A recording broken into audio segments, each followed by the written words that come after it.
सापडला सापडला.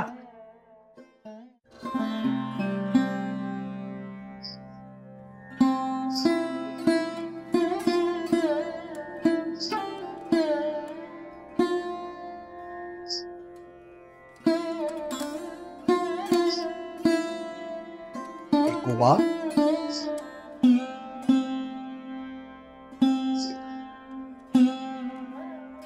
एकोबा, आज टाळी वाजवण्या एवढा कसला आनंद झालाय रे?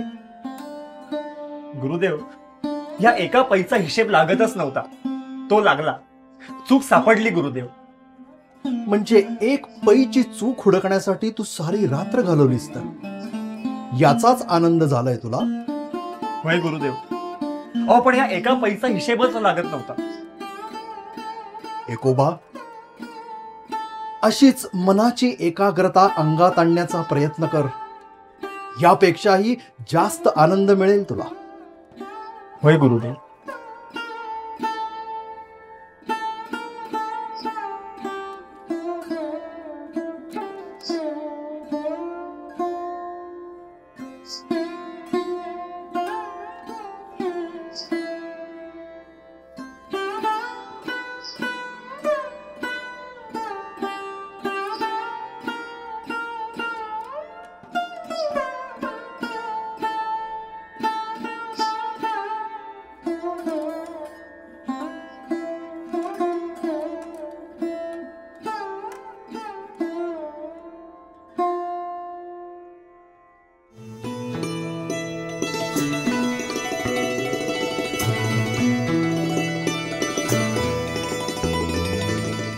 एकनाथा, ये बैस.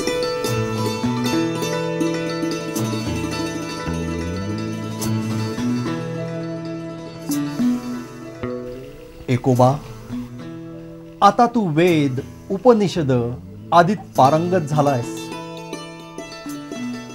गुरुचा आवडता शिष्य होण्यातही तू मागे राहिला नाहीस. पण एक गोष्ट राहून गेली. सांगा गुरुदेव. आपली आज्ञा शिरसावंत. एकोबा, तुला परमेश्वराचं दर्शन हवंय ना? पण त्यासाठी मन एकाग्र करायला हवं. तुला समाधी साधना करायला हवी आणि तुला ध्यानधारणाही शिकायला हवी. खूप प्रयत्न केलास तर हेही तुला शक्य होईल.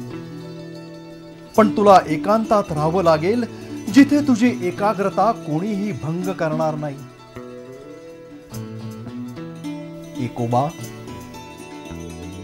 तुझ्यासाठी अशी जागा निवडली आहे. तिथे तू जावस आणि आपल्या साधनेला सुरुवात करावीस. आज्ञा गुरुदेव.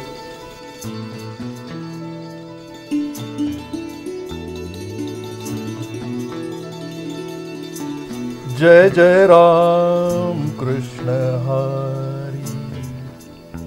जय जय राम कृष्ण हरी.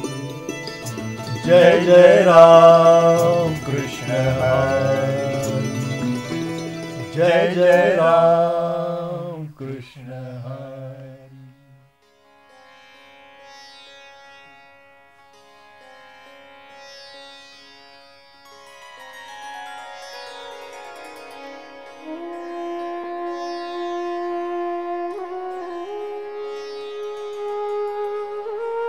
एकोबा, एक लक्षात ठेव. तुझ्या ध्यानधारणेच्या तपश्चर्येच्या काळात एखादा विशेष प्रसंग घडला तर परत मला भेटायला ये. विसरू नकोस. आपल्या आज्ञेचं उल्लंघन होणार नाही.